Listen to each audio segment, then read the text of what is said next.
Hello everyone, আমি আদম।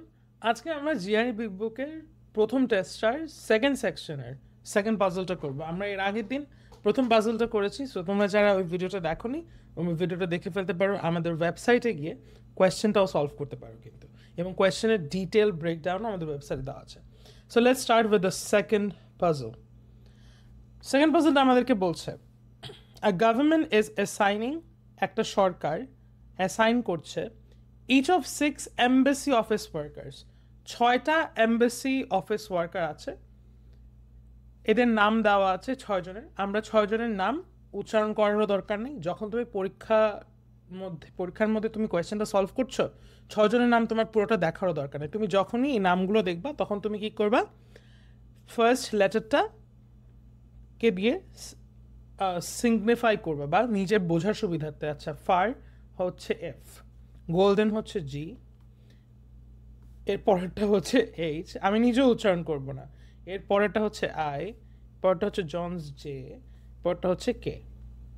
এই 6জন আমাদের এমবাসি ওয়ার্কার্স। ওকে, দেয়ার আর 4 এমবাসিস। এমবাসিস কয়টা আছে? 4টা।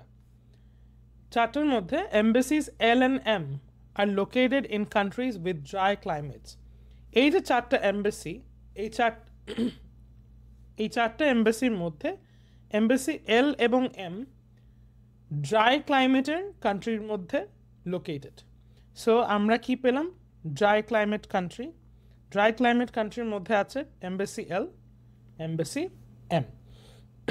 Whereas embassies P and T are located in countries with humid climates. একটা হচ্ছে ড্রাই ক্লাইমেট, একটা হচ্ছে humid climate. Okay, humid climate. Humid ক্লাইমেটের এমবাসি দুটোর নাম কি? এমবাসি পি এবং এমবাসি টি। আচ্ছা, the office workers must be assigned according to the following rules. So আমরা কনটেক্সটটা বুঝলাম, এখন আমরা কন্ডিশনসগুলো দেখব। Okay, first condition, each embassy প্রত্যেকটা এমবাসির must have at least one of the workers assign to it. প্রত্যেকটা এমবাসিতে অ্যাটলিস্ট একজন থাকতে হবে, একজনকে অ্যাসাইন করতে হবে। তার মানে কোনো এমবাসি এমটি থাকতে পারবে না, কোনো এমবাসি খালি থাকতে পারবে না। সো এটা আমি নিজের বোঝার সুবিধাতে আমি এভাবে লিখে রাখি, নো এমটি। তুমি তোমার মতো যখন তুমি পরীক্ষার মধ্যে রাফ করবা তখন তুমি তোমার মতো করে তোমার যেভাবে বুঝতে সুবিধা ওভাবে লিখে রাখবা। আমি যেভাবে লিখছি এভাবে লিখতে হবে, এটা নেসেসারি না। সো আমি নো এমটি লিখলাম প্রথম কন্ডিশনটা। Second condition, at least one embassy in humid climate. এই যে হিউমিড ক্লাইমেটের মধ্যে আমার দুইটা এমবাসি, কি কি? পি এবং টি। এর মধ্যে অ্যাটলিস্ট একটা এমবাসি, হয় পি হয় টি, অ্যাটলিস্ট একটা এমবাসির must have at least 2 workers assign to it. এই যে হিউমিড ক্লাইমেটের মধ্যে দুইটা এমবাসি পি এবং টি, এর মধ্যে যে কোনো একটা এমবাসিতে অ্যাটলিস্ট কয়জন ওয়ার্কার থাকতে হবে? 2জন ওয়ার্কারকে অ্যাসাইন করতে হবে। সে পি এবং টি এর মধ্যে যে কোনো একটা এমবাসিতে অ্যাটলিস্ট 2টা ওয়ার্কার থাকতে হবে। সো এটাকে আমি যদি আইবে পরীক্ষা দিতে আবার বসতাম, তাহলে আমি পেন্সিল ব্যবহার করে আমি রাফ যেখানে করছি কোয়েশ্চেনের পাশে বা পিছনের স্ক্র্যাচ পেপারে, সেখানে আমি এভাবে সংক্ষেপে লিখতাম, লিস্ট ওয়ান মানে অ্যাটলিস্ট একটা এমবাসি। লিস্ট ওয়ান, কোন এমবাসি? ড্রাই এমবাসি না হিউমিড এমবাসি, মানে ড্রাই ক্লাইমেটের দেশে নাকি হিউমিড ক্লাইমেটের দেশে? হিউমিড। ওকে, অ্যাটলিস্ট একটা এমবাসি হিউমিড ক্লাইমেটের দেশগুলোতে অ্যাটলিস্ট 2টা ওয়ার্কার থাকতে হবে, অ্যাসাইন করতে হবে। আচ্ছা, পেলাম। Third condition, golden can not be assigned to the same embassy as Covax. G এবং কে কে পরীক্ষার সময় তুমি নিজের মনে মনেও গোল্ডেন এবং কোভ্যাক্স উচ্চারণ করে পড়বা না, এটা তোমার সময় নষ্ট করবে। ভাইয়া কিন্তু তোমাদেরকে পরীক্ষার মধ্যে কিভাবে অ্যান্সার করতে হয়, পরীক্ষার মধ্যে তোমার থট প্রসেস কী হবে, ভিডিওগুলোর মধ্যে কিন্তু এটা বারবার বলে দিচ্ছি। কারণ শোনো বাবা, তুমি পাজলস সবাই সলভ করতে পারে চাইলে, ইট ডাজন্ট রিয়েলি ম্যাটার তুমি পাজল সলভ করতে পারো কি পারো না। হোয়াট ম্যাটার্স ইজ পরীক্ষার মধ্যে তুমি পাচ্ছ নাকি, পরীক্ষার মধ্যে তুমি ইংলিশ, ম্যাথ এবং অ্যানালিটিক্যালে পাসিং বার এনশোর করতে পারছো নাকি, তুমি অ্যাট দ্য এন্ড তুমি কতটা স্মার্ট, এটা এটা ম্যাটার করে আই নো, বাট আইবি এক্সামের ক্ষেত্রে ওই জিনিসটা ম্যাটার করে না যে তুমি আদৌ পাজল অনেক সলভ করতে পারো নাকি, জাস্ট তোমার পাসিং বার এনশোর করতে হবে। পাসিং বার তুমি কীভাবে এনশোর করতে পারবা, যদি তুমি টাইম কনস্ট্রেন্টের মধ্যে তাড়াতাড়ি সলভ করে ফেলতে পারো।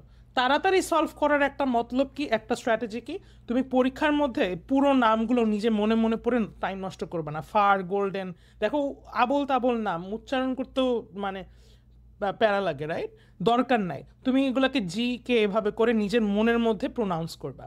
So G can not be assigned to the same embassy as K, G এবং কে সেম এম্বাসিতে থাকতে পারবে না। সো আমি এটাকে এভাবে রিপ্রেজেন্ট করলাম নিজের সুবিধার জন্য, জি এবং কে সেম এম্বাসিতে থাকতে পারবে না। 4 নম্বর কন্ডিশন কি, I must be assigned to an embassy in dry climate. তো আই ড্রাই ক্লাইমেটের এম্বাসি কোন দুটা, এল এবং এম। তো আইকে অবশ্যই ড্রাই ক্লাইমেটের একটা এম্বাসিতে থাকতে হবে। সো আমি নিজের বোঝার সুবিধার্থে এভাবে লিখলাম I dry. J must be assigned to an embassy in a humid climate. Humid ক্লাইমেটের এম্বাসি আছে দুইটা, পি এবং টি। যেকে অবশ্যই হিউমিড ক্লাইমেটের যে কোনো একটা এম্বাসিতে থাকতে হবে। সো এটা হচ্ছে আমাদের 5th কন্ডিশন। ওকে, তাহলে আমরা আমাদের প্রথম কোয়েশ্চেন তাহলে একটু সলভ করার চেষ্টা করি। আমাদের প্রথম কোয়েশ্চেন জিআরই বিগ বুক অনুযায়ী এটা 11 নম্বর কোয়েশ্চেন, ফার্স্ট টেস্টের সেকশন 2 এর। উইচ অফ দ্য ফলোয়িং, নিচের কোনটা, is an acceptable assignment of the workers to the এম্বাসিস। So আমাদেরকে বলছে যে নিচের এই যে 5টা অপশন দেওয়া, এই 5টার অ্যারেঞ্জমেন্টের মধ্যে কোনটা একটা অ্যাকসেপ্টেবল অ্যারেঞ্জমেন্ট, যে আমরা এই 5টা যে কন্ডিশন, এই 5টা কন্ডিশন ভায়োলেট হবে না যদি আমরা এভাবে অ্যারেঞ্জ করি, রাইট? সো আমাদের এমন একটা অপশন বের করতে হবে যেই অপশনটাতে এই 5টা কন্ডিশন ভায়োলেট হবে না। ওকে, তো আমি কি বলেছিলাম আগের ভিডিওতে, আমরা প্রসেস অফ এলিমিনেশন ইউজ করব। প্রসেস অফ এলিমিনেশন কিভাবে ইউজ করব? প্রসেস অফ এলিমিনেশন অ্যানালিটিক্যালের পাজলের ক্ষেত্রে আমরা একদম ইজিয়েস্ট কন্ডিশনটা দিয়ে শুরু করব। ইজিয়েস্ট কন্ডিশনটা কি? আমার ক্ষেত্রে ইজিয়েস্ট কন্ডিশন হচ্ছে এই যে নিচেরটা দিয়ে শুরু করি, রাইট? এটা আমার ক্ষেত্রে ইজি লাগছে, যে জেকে অবশ্যই হিউমিড ক্লাইমেটের একটা এম্বাসিতে থাকতে হবে। হিউমিড ক্লাইমেটের এম্বাসি দুইটা কোনটা, এই যে পি এবং টি, এটা এই দুটা হচ্ছে হিউমিড ক্লাইমেটের এম্বাসি কিন্তু, এবং এল এবং এম এই দুইটা ড্রাই ক্লাইমেটের এম্বাসি, রাইট? আচ্ছা, সো দেখি তো এই যে ডি নাম্বার অপশনটা, এখানে আমরা কি দেখছি, যে পি এবং টিতে নেই, যে কোথায়, এল এ। তো আমাদের যে 5 নম্বর কন্ডিশন, যে কে হিউমিড ক্লাইমেটের এম্বাসিতে থাকতে হবে, তার মানে পি বা টি এই দুইটার মধ্যে যে কোনো একটা এম্বাসিতে থাকতে হবে, সেটা কি মানলো? এই কন্ডিশনটা কি, অপশন ডিটা কি এই কন্ডিশনটাকে মানলো না? কারণ যে তো এখন ড্রাই ক্লাইমেটের এম্বাসিতে, যেটা এল, তো তাহলে এইটা একটা অ্যাকসেপ্টেবল অ্যারেঞ্জমেন্ট বা অ্যাকসেপ্টেবল অ্যাসাইনমেন্ট না, কারণ যে কে পি এবং টির মধ্যে যে কোনো একটাতে থাকতে হবে। ভালো কথা, দেখি তো এই 5 নম্বর কন্ডিশনটাকে ইউজ করে আর কোনো অপশন এলিমিনেট করা যায় নাকি। এই 5 নম্বর দেখো, এই ইতে কিন্তু জোনস বা জে হিউমিড ক্লাইমেটের এম্বাসিতে আছে, সিতেও যে হিউমিড ক্লাইমেটের একটা এম্বাসিতে আছে, বিতেও যে হিউমিড ক্লাইমেটের একটা এম্বাসিতে আছে, এতেও যে হিউমিড ক্লাইমেটের একটা এম্বাসিতে আছে। তাহলে যে 5 নম্বর কন্ডিশনটা ইউজ করে আমরা আর কোনো অপশন এলিমিনেট করতে পারছি না। সো যখন এই কন্ডিশনটা তাহলে আমাদের ইউজ করা শেষ হয়ে গেল, তাহলে আমরা নেক্সট কি করব, আমরা সেকেন্ড ইজিয়েস্ট কন্ডিশনটা ইউজ করব, তাই না? সেকেন্ড ইজিয়েস্ট কন্ডিশনটা আমার ক্ষেত্রে আই ড্রাই, এটা দিয়ে ইউজ করি, এটা এই কন্ডিশনটাকে ইউজ করি। চলো তাহলে দেখো তো, আই ই নাম্বার অপশনে আই একটা হিউমিড ক্লাইমেটের এম্বাসিতে আছে, দেখো আই পিতে আছে, রাইট? কিন্তু আমাদের 4th কন্ডিশনটা কি বলছে, আইকে ড্রাই ক্লাইমেটের একটা এম্বাসিতে থাকতে হবে। তার মানে I has to be in either L or M, যে এল এবং এম ড্রাই ক্লাইমেটের এম্বাসি। তাহলে কি ই একটা অ্যাকসেপ্টেবল অ্যাসাইনমেন্ট হবে বা অ্যাকসেপ্টেবল অ্যারেঞ্জমেন্ট হবে? হবে না, কারণ আই হিউমিড ক্লাইমেটের এম্বাসিতে আছে, পিতে। আইকে এল বা এম এর মধ্যে যে কোনো একটাতে থাকা উচিত ছিল। তাহলে আমরা অপশন ইকে এলিমিনেট করে ফেলতে পারি, কারণ এটা 4th কন্ডিশনটাকে ভায়োলেট করছে, ডিটা 5th কন্ডিশনকে ভায়োলেট করছে। ওকে, আচ্ছা দেখি তো ফোর্থ কন্ডিশনটাকে ইউজ করে আমরা আর কোনো অপশন এলিমিনেট করতে পারি নাকি। দেখো অপশন সিতে আই কিন্তু ড্রাই ক্লাইমেটের একটা এমবেসিতে আছে, আমাদের ফোর্থ কন্ডিশন তো এটাই যে আইকে ড্রাই ক্লাইমেটের একটা এমবেসিতেই থাকতে হবে, তাহলে সিকে তো আমরা এলিমিনেট করতে পারবো না। অপশন বি এর ক্ষেত্রেও আই একটা ড্রাই ক্লাইমেটের এমবেসিতে, অপশন এর ক্ষেত্রেও আই একটা ড্রাই ক্লাইমেটের এমবেসিতে, তাই আমরা আর ইউজ করতে পারছি না কিন্তু ফোর্থ কন্ডিশনটাকে আমরা এক্সস্ট করে ফেললাম। তো তারপরে আমরা কি করব, যেহেতু আমরা সেকেন্ড ইজিয়েস্ট কন্ডিশনটাকে ইউজ করে ফেলেছি, এখন আমরা থার্ড ইজিয়েস্ট কন্ডিশনটা ইউজ করবো। সো আমার ক্ষেত্রে থার্ড ইজিয়েস্ট কন্ডিশন হচ্ছে জি এবং কে একসাথে থাকতে পারবে না। তাহলে এখন চলো দেখি এই যে আমাদের কাছে আর তিনটা অপশন বাকি রইলো, এই তিনটার মধ্যে কোনটাই জি এই থার্ড কন্ডিশনটাকে মেনে চলে দেখি তো। দেখো অপশন বিতে জি এবং কে একসাথে একই জায়গায় দেখতে পাও, একই জায়গায়, তাই না? তাহলে কি অপশন বি হবে? হবে না, কারণ আমাদের থার্ড কন্ডিশনে কিন্তু বলে দিয়েছে জি এবং কে একসাথে থাকতে পারবে না। তো আমরা অপশন বি কেও এলিমিনেট করে দিতে পারি। কেন? কারণ বিকজ অফ এটা থার্ড রুলটাকে বা থার্ড কন্ডিশনটাকে ভায়োলেট করছে। আচ্ছা দেখি তো এ এবং সি এর ক্ষেত্রে কি ভায়োলেট করছে নাকি থার্ড কন্ডিশনটা। দেখো এর ক্ষেত্রে জি এক জায়গায় কে আরেক জায়গায়, সি এর ক্ষেত্রেও দেখো জি এক জায়গায় কে আরেক জায়গায়, তাহলে এই ক্ষেত্রে তার থার্ড কন্ডিশনটা ভায়োলেট করছে না। তাহলে আমরা থার্ড কন্ডিশনটাকে ইউজ করে আর কোনো অপশনকে এলিমিনেট করতে পারছি না। তো আমরা তিনটা কন্ডিশনকে এক্সস্ট করে ফেললাম। তাহলে আমাদের নেক্সট স্টেপ কী হবে? আমাদের নেক্সট স্টেপ হবে ফোর্থ কন্ডিশনটা ইউজ করা, কারণ আমরা তো এই তিনটা কন্ডিশন ইউজ করে ফেলেছি অলরেডি, রাইট? আচ্ছা সো চলো আমরা ফোর্থ কন্ডিশনটা এখন ইউজ করি। আমাদের যে সেকেন্ড কন্ডিশনটা সেটা কি বলছিল, অ্যাটলিস্ট একটা হিউমিড ক্লাইমেটের এমবেসি কোন দুটা? পি এবং টি। অ্যাটলিস্ট একটা হিউমিড ক্লাইমেটের এমবেসিতে অ্যাটলিস্ট দুজন থাকতে হবে। সো পি এবং টি এর মধ্যে যে কোনো একটাতে অন্তত পক্ষে দুইজনকে অ্যাসাইন করতে হবেই, এটা আমাদের সেকেন্ড রুলটা বা কন্ডিশনটা ছিল। তাহলে আমাদের কাছে যে বাকি দুটো অপশন রয়ে গেল এ এবং সি, দেখি তো এই দুইটা এই কন্ডিশনটাকে মেনে চলে নাকি। দেখো এর ক্ষেত্রে পিতে একজন, টিতে একজন, কিন্তু আমাদের কিন্তু সেকেন্ড কন্ডিশনটা বলেছিল পি এবং টি এর যে কোনো একটার মধ্যে অ্যাটলিস্ট দুজন থাকতে হবে। সো পি এ যদি দুজন থাকতো বা টি এ যদি দুজন থাকতো তাহলে এ কিন্তু আমাদের সঠিক অ্যান্সার হতো, কিন্তু যেহেতু দুজন নেই তাই এ আমাদের সঠিক অ্যান্সার না, কারণ সেকেন্ড কন্ডিশনটাকে ভায়োলেট করছে। আচ্ছা পরীক্ষার হলে যদি এটা পরীক্ষার হল হতো তাহলে আমি এই চারটা যেহেতু এলিমিনেট করে ফেলেছি, আমি আর অপশন সিটা চেক করতাম না, কারণ এটা বোঝাই যাচ্ছে অপশন সিটা কারেক্ট অ্যান্সার, ঠিক আছে? সো আমি অপশন সিটাকে বাবল করে আমি চলে যেতাম, কিন্তু যেহেতু আমি তোমাদেরকে পড়াচ্ছি বা দেখাচ্ছি জিনিসপত্র, তো আমরা অপশন সিটাকে একটু ইনভেস্টিগেট করি। দেখো অপশন সির ক্ষেত্রে হিউমিড ক্লাইমেটের এমবেসি পি এবং টি, এর মধ্যে টিতে দুইজন কিন্তু অ্যাসাইন করা হয়েছে, তাহলে আমাদের যে কন্ডিশন 2 ছিল সেই কন্ডিশন 2টাকে কিন্তু ভায়োলেট করেনি, সেই কন্ডিশন 2টাকে কিন্তু মেনে নিয়েছে এই ক্ষেত্রে। তাহলে এই কারণে আমাদের সি হচ্ছে আমাদের কারেক্ট অ্যান্সার। চলো আমরা তাহলে 12 নম্বর কোয়েশ্চেনটা সলভ করি। সো 12 নম্বর কোয়েশ্চেনটাতে বলছে which of the following must be assigned either to embassy L or embassy M।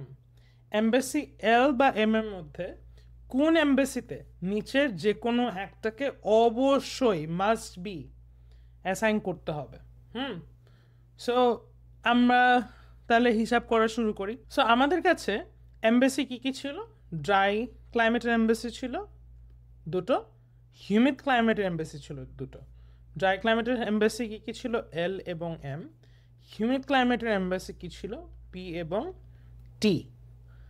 তো তুমি খেয়াল করো তো, এই যে আমাদের 4 নাম্বার কন্ডিশনটা ছিল যে আইকে অবশ্যই ড্রাই ক্লাইমেটের এমবেসিতে থাকতে হবে। সো ড্রাই ক্লাইমেটের এমবেসি কি এল এবং এম, তাহলে আইকে অবশ্যই আইদার এল এ বসতে হবে না হলে এম এ বসতে হবে, তাহলে এই যে আমাদের কোয়েশ্চেনে যে বলেছে either to embassy L or M, দেখো অপশন ডিতে কিন্তু আই আছে।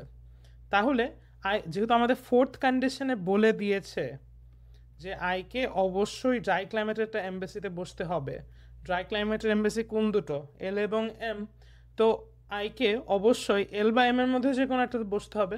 সো এই যে 12 নম্বর কোয়েশ্চেনটা, এটা বেসিকলি ফোর্থ কন্ডিশনটার ইন্টারপ্রিটেশন করতে বলছে তোমাকে। সো 12 নম্বরের অ্যান্সার হচ্ছে ডি। এখন চলো আমরা 13 নম্বর কোয়েশ্চেনটা সলভ করি। Which of the following can not be true. আচ্ছা, সো এখানে আমরা অপশনে দেখতে পাচ্ছি, অপশনে লেখা 1 worker is assigned to L, 2 worker assigned to P, 2 worker assigned to L, 3 worker. আচ্ছা, সো আমি কিন্তু পুরো অপশনগুলো সব পড়লাম না, কিন্তু অপশন এবং পরীক্ষার হলে অনেক কোয়েশ্চেনে তুমি সব অনেক অপশন পড়ে অ্যান্সার চয়েসগুলোর দিকে ফার্স্ট গ্ল্যান্স দিয়েই তোমার একটু বুঝে নিতে হবে যে তুমি এই কোয়েশ্চেনটাকে কীভাবে অ্যাপ্রোচ করবে। সো দেখো এই কোয়েশ্চেনটাকে তো একদম কন্ডিশন ধরে ধরে ডিরেক্টলি অ্যাপ্রোচ করলে একটু ঝামেলা হয়ে যাবে আমার জন্য। সো আমি আমার ক্ষেত্রে বলছি আর কি। সো আমার ক্ষেত্রে আমি যেভাবে কোয়েশ্চেনটা সলভ করতাম, যদি আমাকে পরীক্ষার হলে কোয়েশ্চেনটা দেওয়া হতো, আমি নিজের বোঝার সুবিধার্থে আমি ফার্স্টে ইলাস্ট্রেট করতাম নিজের জন্য রাফ করে। সো আমি কীভাবে ইলাস্ট্রেট করতাম, ধরো যে ড্রাই ক্লাইমেটের এম্বাসি আছে আমাদের কাছে, হিউমিড ক্লাইমেটের এম্বাসি আছে আমাদের কাছে, তাই না? আচ্ছা, সো ড্রাই ক্লাইমেটের এম্বাসি কোন দুটো, এল এবং এম। হিউমিড ক্লাইমেটের এম্বাসি হচ্ছে পি এবং টি। এখন কোয়েশ্চেনটা দেখে দেখো তো, কোয়েশ্চেন এই অ্যান্সার চয়েসগুলো দেখে আমরা বুঝতে পারছি এখানে আমাদের নাম্বার অফ ওয়ার্কার্স এইটা নিয়ে একটা ডিসিশন নিতে হবে। এক্স্যাক্টলি কেমনে ডিসিশন নিব আমরা এখনও জানি না। হ্যাঁ, আমরা জানি যে আমাদেরকে প্রসেস অফ এলিমিনেশনের মাধ্যমে অ্যান্সারগুলো এলিমিনেট করতে হবে এবং আমাদেরকে বের করতে হবে নিচের কোনটা কখনোই সত্যি হবে না, ঠিক আছে? কিন্তু আমরা এটা বুঝতে পারছি যে ডিসিশনটা নিতে হবে নাম্বার অফ ওয়ার্কার্সের উপর, যে কয়টা ওয়ার্কার এই যে কোনো একটা এই এম্বাসিগুলোতে অ্যাসাইন করা সম্ভব, ঠিক আছে? আচ্ছা, তাহলে আমরা একটু কন্ডিশনগুলো দিয়ে একটু অ্যানালাইজ করার চেষ্টা করি আগে সিচুয়েশনটা। ইজিয়েস্ট কন্ডিশন দিয়ে শুরু করি। ফিফথ কন্ডিশন কি, যে কে হিউমিড একটা এম্বাসিতে থাকতে হবে। তো হিউমিড এম্বাসি কি পি এবং টি। সো যে কে অবশ্যই এই দুইটা এম্বাসির মধ্যে যে কোনো একটাতে বসতে হবে বা অ্যাসাইন করতে হবে, ও ড্রাই ক্লাইমেটের কোনো এম্বাসিতে থাকতে পারবে না। ফোর্থ কন্ডিশন অনুযায়ী আইকে ড্রাই ক্লাইমেটের এম্বাসিতে থাকতে হবে, তো আইকে এল বা এম এর মধ্যে যে কোনো একটাতে থাকতে হবে। আচ্ছা, ভালো কথা, এতটুকু বুঝলাম আমরা। এখন একটা জিনিস চিন্তা করো তো, এই দুইটা কন্ডিশন তো আমরা বুঝে ফেললাম। এই দুইটা কন্ডিশন অনুযায়ী হিউমিড ক্লাইমেটের এম্বাসি দুটার মধ্যে একটা এমপ্লয়ি আমরা অলরেডি জোগাড় করে ফেলেছি হিউমিড ক্লাইমেট, কারণ যেহেতু পিতেও যেতে পারে, পিতেও যে কে অ্যাসাইন করা সম্ভব, টিতেও যে কে অ্যাসাইন করা সম্ভব।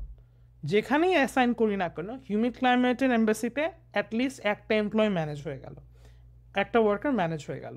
সেমভাবে ড্রাই ক্লাইমেটের ক্ষেত্রে আই এলেও যেতে পারে, আই এমএও যেতে পারে। আমরা কিন্তু নিশ্চিতভাবে বলতে পারছি না যে আই এলেই যাবে। আমরা কি নিশ্চিতভাবে এটা বলতে পারবো যে টিতেই যাবে? না, নিশ্চিতভাবে তো বলতে পারবো না। কিন্তু আমরা বুঝতে পারছি যে আই এল বা এম এর মধ্যে যে কোনো একটাতে যাবে, যে পি বা টির মধ্যে যে কোনো একটাতে যাবে।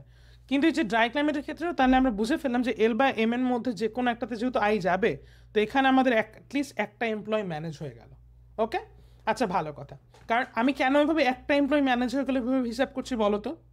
কারণ আমি কিন্তু কোয়েশ্চেনটা একটু কেমন জানি, তাই না? কিন্তু কোয়েশ্চেনটার অপশনগুলো দেখে ফার্স্ট গ্ল্যান্সে আমি বুঝতে পারছি যে কোয়েশ্চেনটা আমাকে নাম্বার অফ ওয়ার্কার্স নিয়ে একটা ডিসিশন মেক করতে বলছে। কিভাবে বুঝলাম? কারণ এই দেখো, 1 ওয়ার্কার, 2 ওয়ার্কার্স, 3 ওয়ার্কার্স, অমুক এম্বাসিতে কয়টা ওয়ার্কার অ্যাসাইন করা সম্ভব, এইটা নিয়ে অপশনসগুলো, অ্যান্সার চয়েসেসগুলো। সো তার মানে নাম্বার অফ ওয়ার্কার্স একটু হিসাব করে ফেলি অপশনসগুলো দেখে, তাই না? আচ্ছা, ভালো কথা, এতটুকু পেলাম। কিন্তু এখন একটু সেকেন্ড কন্ডিশনটা খেয়াল করো। সেকেন্ড কন্ডিশনে বলা হিউমিড ক্লাইমেটের দুইটা এম্বাসির মধ্যে যে কোনো একটা এম্বাসিতে অ্যাটলিস্ট দুইটা ওয়ার্কার থাকতে হবেই, তাই না? এই পি বা টি এর মধ্যে যে কোনো একটা এম্বাসিতে অ্যাটলিস্ট দুইটা ওয়ার্কার থাকতে হবে। সো এখানে চিন্তা করো, তাহলে আমরা এখানে দুইটা ওয়ার্কার পেয়ে গেলাম। পি বা টি এর মধ্যে যে কোনো দুইটা ওয়ার্কার পিতেও থাকতে পারে, দুইটা ওয়ার্কার টিতেও থাকতে পারে। আমরা কিন্তু সার্টেনলি বলতে পারছি না যে পিতেই থাকবে দুইটা ওয়ার্কার। আমরা কিন্তু এটা সার্টেনলি বলতে পারছি না যে দুইটা ওয়ার্কার টিতেই থাকবে, কিন্তু আমরা বুঝতে পারছি যে পি বা টি যে কোনো একটাতে কিন্তু দুইটা ওয়ার্কার থাকবে। তাহলে এখন চিন্তা করো তো, হিউমিড ক্লাইমেটের যে এম্বাসিটা, এখানে আমরা যে একজন আমাদের ক্যান্ডিডেট, আর পি বা টির মধ্যে আরও দুজন, যে এর বাইরে আরও দুজন থাকবে, তাহলে দেখো টোটাল 3জন হয়ে গেল না অলরেডি। আর এখানে আমরা কতজনকে অ্যাসাইন করলাম? একজনকে অ্যাসাইন করেছি না অলরেডি? তো আমাদের টোটাল কতজনকে অ্যাসাইন করা হলো? এই একজনকে, এই আই ছিল কিন্তু এই একজন, তাই না? আমাদের টোটাল কতজন হলো? 4জন হলো। কিন্তু আমাদের ওয়ার্কার কতজন ছিল? 6জন ছিল। তাহলে আরও 2জন অ্যাসাইন করা বাকি না? আচ্ছা, এখন এই যে বাকি 2জন অ্যাসাইন করা বাকি রয়ে গেল আমাদের, আমরা কি জানি আমাদের ফার্স্ট কন্ডিশনে কি বলেছিল? কোনো এম্বাসি এমটি থাকতে পারবে না, খালি থাকতে পারবে না। প্রত্যেকটা এম্বাসিতে অ্যাটলিস্ট একজন করে ওয়ার্কার থাকতে হবে। এখন দেখো তো কোন এম্বাসিটা খালি। আমরা বুঝে গেলাম যে পি বা টি এর মধ্যে যে কোনো 2জন যাবে। যে পি বা টির মধ্যে যে কোনো একটাতে যাবে, তো টোটাল হিউমিডে 3জন হয়ে গেল। কিন্তু ড্রাই ক্লাইমেটের যে 2টা এম্বাসি, এর মধ্যে তো আমরা জাস্ট একজনকে পেলাম। আই এল বা এম এ চলে যাবে, তাই না? ধরো আই যদি এল এ যায়, তাহলে আরও এম এ জায়গা ফাঁকা রয়ে গেল না? আবার ধরো আই যদি এম এ চলে যায়, তাহলে এল এ জায়গা ফাঁকা রয়ে গেল না? সেটা যদি ফাঁকা রয়ে যায়, যদি আমরা এল এ কাউকে অ্যাসাইন না করি, এই 2জনের মধ্যে যে 2জন বাকি রয়ে গেল তাদের মধ্যে যদি আমরা অ্যাসাইন না করি, তাহলে আমাদের প্রথম কন্ডিশনটা ভ্যালিড করবে না। তাহলে চিন্তা করো, তার মানে আমাদের এমএও এল বা এম এর মধ্যে এখানে আরেকজন ওয়ার্কার লাগবে, যাকে উই হ্যাভ টু অ্যাসাইন কিন্তু, তাই না? তো এখানে 2জন হয়ে গেল, 2জন ম্যানেজ করে ফেললাম, 3 + 2 5, 5জন হয়ে গেল। তাহলে আর বাকি রইল কয়জন? আর একজনকে অ্যাসাইন করা বাকি। খেয়াল করে দেখো, আর একজনকে অ্যাসাইন করা বাকি, তাই না? এখন এই একজনকে কিভাবে অ্যাসাইন করব, এইটা কিন্তু আমরা বুঝতেছি না। এই বেচারা পরিচয়হীন সংকট, মানে আইডেন্টিটি ক্রাইসিসে ভুগতেছে এখন, যে ওকে গভর্নমেন্ট কোথায় অ্যাসাইন করবে বুঝতেছেই না, কারণ আমরা ডিসাইড করতেছি যে ওকে কোথায় বসাবো আমরা, তাই না? তো আপাতত আমরা এতটুকু শিওর যে আমরা 5জনের জন্য জায়গা ম্যানেজ করে ফেলছি, কিন্তু আমরা এই একজন বেচারার জন্য এখনো জায়গা ম্যানেজ করতে পারি নাই, বা আমরা আমাদের কন্ডিশনগুলা ইউজ করে বাইর করতে পারতেছি না কি হবে, তাই না? এতক্ষণ কিন্তু আমরা আমাদের অ্যান্সার চয়েসেসগুলোকে এলিমিনেট করিনি, আমরা জাস্ট কন্ডিশনগুলোকে ইন্টারপ্রেট করছিলাম, তাই না? যে কীভাবে ইন্টারপ্রেট করছিলাম আমি আবার একটু সামারাইজ করি। যে হিউমিড কন্ডিশনের যে কোনো একটা এম্বাসিতে ওকে পাঠাতে হবে, তো যে হচ্ছে এখানে আমাদের একজন আমরা পেলাম। আই ড্রাই কন্ডিশনের একটা এম্বাসিতে পাঠাতে হবে, তো এখানে আইকে আমরা একজন পেলাম। তারপরে হিউমিড কন্ডিশনের এম্বাসিগুলোর মধ্যে যে কোনো একটাতে অ্যাটলিস্ট 2জন থাকতে হবে, সো এখানে আমরা আরও 2জন পেলাম, সো টোটাল পেলাম 3জন। আচ্ছা, ভালো কথা। তারপরে আমরা কি জানতাম? যে কোনো এম্বাসি খালি থাকতে পারবে না, প্রত্যেকটা এম্বাসিতে অ্যাটলিস্ট একজন করে থাকতে হবে। সো যেহেতু আমরা এখানে একটা এম্বাসির জন্য, ধরো একটা এম্বাসিতে আই গেল, তাহলে আরেকটা এম্বাসিতে আরেকজন বসতে হবে, বা ধরো আই গেল এম এ, তখন এলে আরেকজনকে বসতে হবে। সো এখানে আমরা আরেকজন পেয়ে গেলাম, সো এখানে আমরা টোটাল 2জনকে জোগাড় করে ফেললাম। 3 + 2 আমরা 5জন জোগাড় করে ফেললাম। এই একজন বেচারা এখন বাকি। এই একজন বেচারার পরিচয় কি হবে, ও কোথায় বসতে পারবে, এটা কিন্তু আমরা আর কন্ডিশনসগুলো দেখে আর ইন্টারপ্রেট করে বের করতে পারছি না, অ্যানালাইজ করে বের করতে পারছি না। যখনই এরকমভাবে আমরা আটকে যাব, তখনই আমরা কি করব জানো? আমরা আমাদের অ্যান্সার চয়েসেসগুলোর সাহায্য নিব এবং প্রসেস অফ এলিমিনেশন ইউজ করব। আচ্ছা, চলো শুরু করা যাক। First answer choice, 1 worker is assign to L. আচ্ছা, এখানে একজন ওয়ার্কার এলে অ্যাসাইন করা হয়েছে, ঠিক আছে, কিন্তু আমাদেরকে বলতেছে কি which of the following can not be true. এলে তো একজন ওয়ার্কার অ্যাসাইন করা সম্ভব, তাহলে এটা সত্য হবে না কেন, তাই না? অবশ্যই সত্য হবে। তাহলে তাহলে কি এটা আমাদের রাইট অ্যান্সার হবে? হবে না কিন্তু, কারণ এলে তো একজন ওয়ার্কার অ্যাসাইন করা সম্ভব। এই যে আমরা অ্যাসাইন করলাম, ধর আমরা আইকে অ্যাসাইন করলাম, এখানে এম এ আরেকজনকে অ্যাসাইন করলাম, তারপরে এই যে একজন যে বাকি আসছে একেও ধরো এম এ ঢুকাই দিলাম, একেও ধরো এম এ অ্যাসাইন করলাম, তাহলে এলে তো একজন থাকা সম্ভব না। তাহলে কি আমাদের অ্যান্সার চয়েস এটা হবে? হবে না। সেকেন্ড অ্যান্সার চয়েস আসি, 2 workers are assign to P. আচ্ছা, 2 workers are assign to P, হ্যাঁ আমরা পি পিএ তো দুজন ওয়ার্কার অ্যাসাইন করা সম্ভব। কেন? এই যে আমাদের কন্ডিশন ছিল যে হিউমিড ক্লাইমেটের যে কোনো একটা এমবেসিতে অ্যাটলিস্ট দুজন ওয়ার্কার থাকতে হবে। সো এই দুজন ওয়ার্কার পিতেও যেতে পারে, টিতেও যেতে পারে, তাই না? সো পিতে তো দুজন ওয়ার্কার অ্যাসাইন করা সম্ভব। তাহলে এই যে এখানে যে বলছে two workers assign to P, এটা ক্যান নট বি ট্রু। না, এটা তো ট্রু হতে পারে, দুজনকে তো আমরা পিতে বসাতে পারি, অ্যাসাইন করতে পারি। তাহলে এটা তো সত্যি হতে পারে, অ্যান্সার চয়েস বিটা। তাহলে it can not be true, এটা তো হওয়ার কথা না, ইট ক্যান বি ট্রু। তাহলে এটা is not the right answer. Third অপশনে আসি, two workers are assign to L. Again চিন্তা করো, এই যে আমাদের আইকে ধরো আমরা এলে বসালাম, আরেকজনকে ধরো এম এ বসালাম, এই যে বেচারা একজন বাকি ছিল ওকেও ধরো আমরা এলে বসাই দিলাম, ঠিক আছে? তাহলে এলে তখন দুজন হয়ে যাবে না ওয়ার্কার? তো দুজন ওয়ার্কার তো এলে অ্যাসাইন করা সম্ভব, ইট ক্যান বি ট্রু, তাই না? তাহলে এটা কি ক্যান নট বি ট্রু হবে? না, ইট ক্যান বি ট্রু, তাই না? এলে তো দুজনকে বসানো সম্ভব, তাহলে সিও আমাদের রাইট অ্যান্সার না। আচ্ছা, ডিতে আসি, 3 workers are assign to M. আচ্ছা, এটা একটু চিন্তা করি তো। তুমি চিন্তা করো, আমরা এই সব ইন্টারপ্রেট করার পর আমরা দেখলাম এই একজন, এই ভদ্রলোক, এই একজন হচ্ছে তোমার কোনো, ওই একজনকে কোথাও অ্যাসাইন করতে আমরা পারি নাই এতক্ষণ, এই একজন বসে আছে। তো এই একজনকে আমরা কিন্তু এলেও অ্যাসাইন করতে পারি, এলেও অ্যাসাইন করতে পারি, এমএও অ্যাসাইন করতে পারি, একজনকে পিতেও অ্যাসাইন করতে পারি, টিতেও অ্যাসাইন করতে পারি, তাই না? পারি। কিন্তু কিন্তু এখন চিন্তা করো, আমরা একটু ডিফারেন্ট কেসেস চিন্তা করি, ওকে?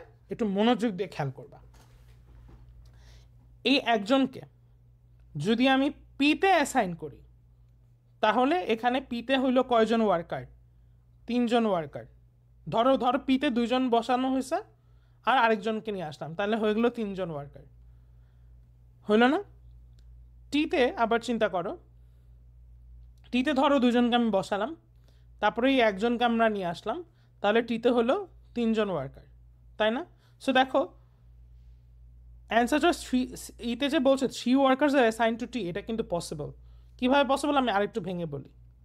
পি আর টি তো, সো ধরো একজনকে এখানে ধরো, ওই যে একজনকে আমরা এখানে বসালাম, আর আমাদের নিয়ম অনুযায়ী আমাদের কি বলেছিল যে আর বাকি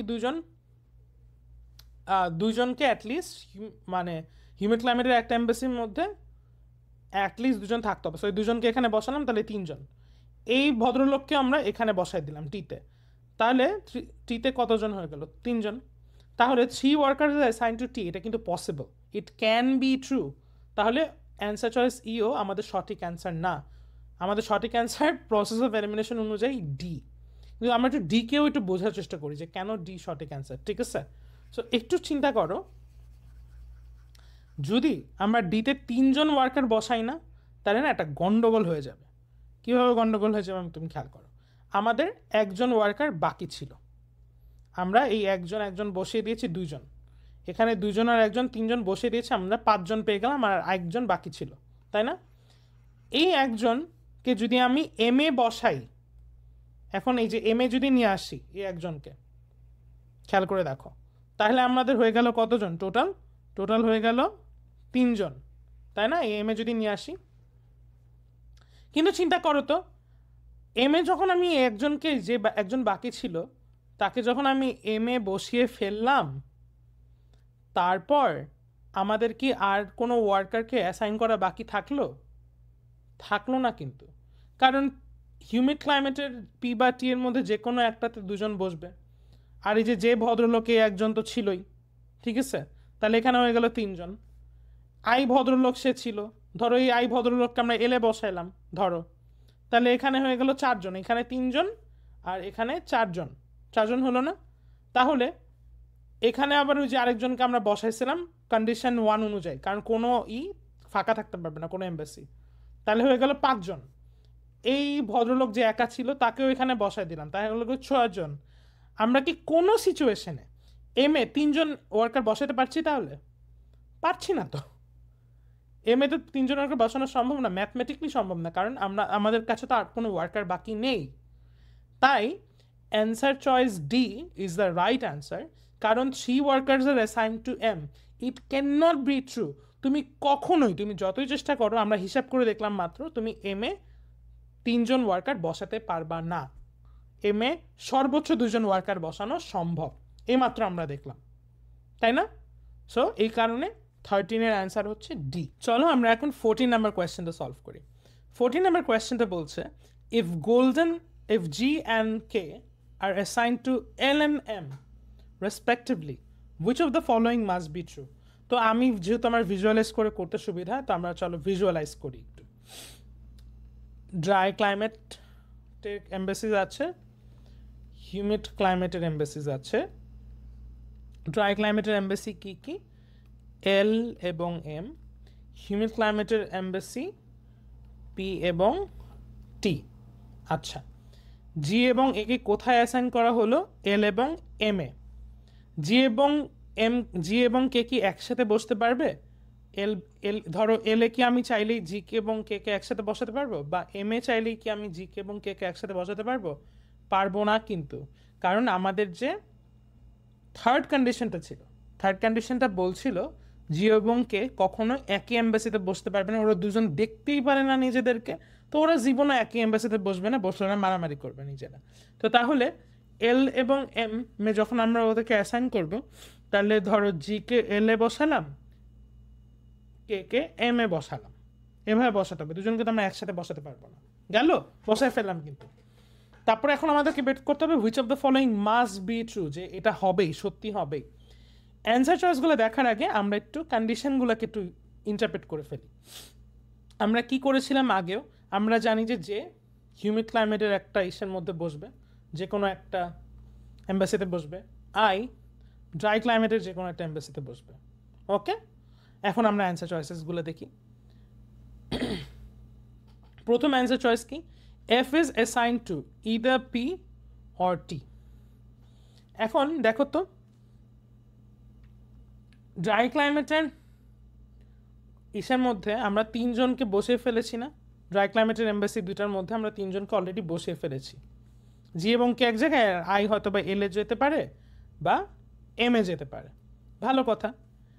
এই যে হিউমিড ক্লাইমেটের, ও আইদার পিতে যেতে পারে অর টিতে যেতে পারে, কিন্তু আমাদের যে ফার্স্ট কন্ডিশনটা ছিল সেটা অনুযায়ী আমাদের কি, ধরো যে যদি পিতে যায় তাহলে টি কি ফাঁকা থাকবে? থাকবে না। টিতে একজনকে বসাতে হবে না? টিতে একজনকে বসাতে হবে কিন্তু।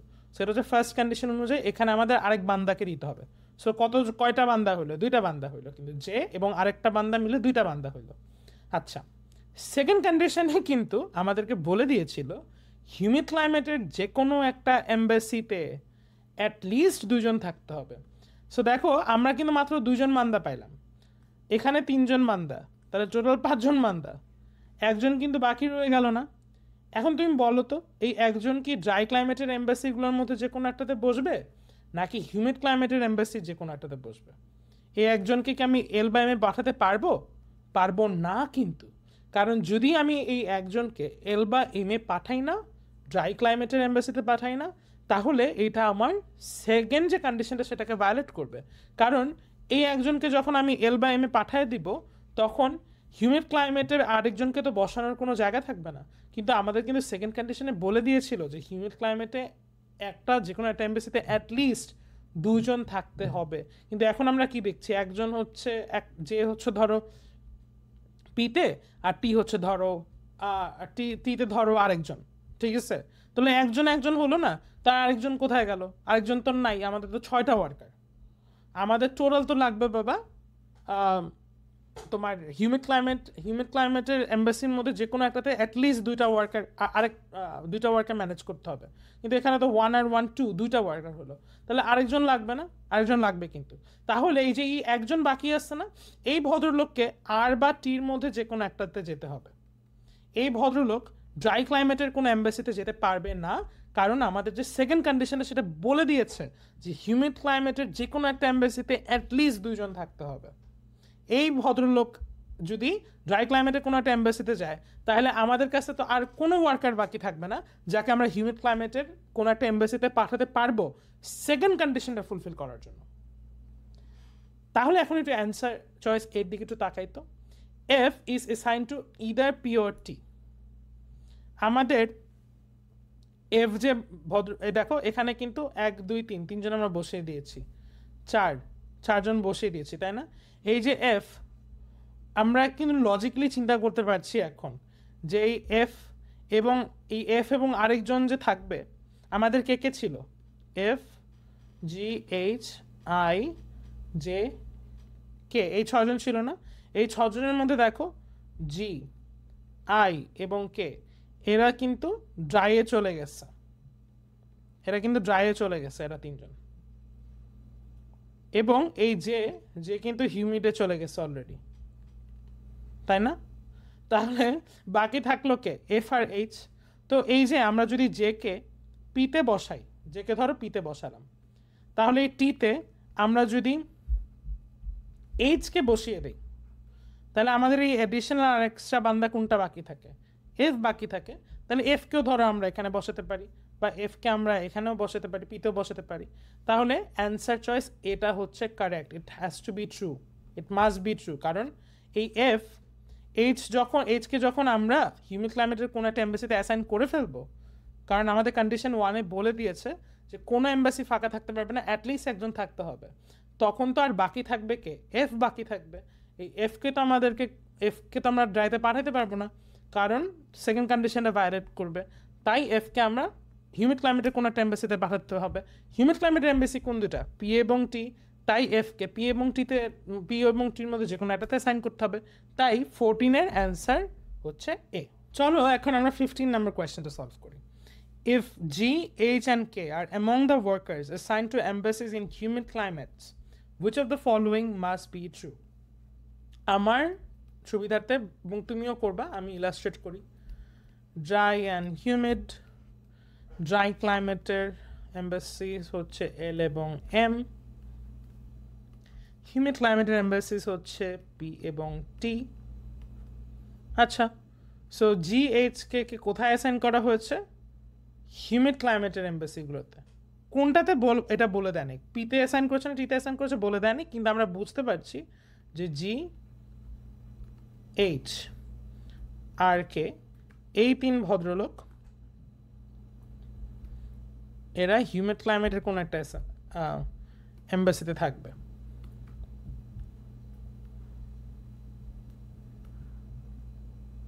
আচ্ছা, তাহলে এখানে আমরা 3 জন পেয়ে গেলাম, ভালো কথা।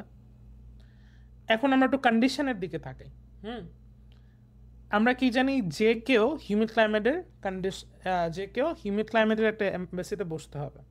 তাহলে এখানে আমরা আরেকজন পেলাম, 4 জন। এখানে 3 জন, এখানে 1 জন, 4 জন পেয়ে গেলাম। কিন্তু আইকে কোথায় বসতে হবে? ড্রাই ক্লাইমেটের একটা এমবাসিতে বসতে হবে। তো এখানে আমরা 1 জন পেয়ে গেলাম। আচ্ছা, তাহলে আমরা টোটাল কতজন পেলাম? 3 1 4 5, টোটাল 5 জন পেয়ে গেলাম না? আমাদের ওয়ার্কার আছে কতজন?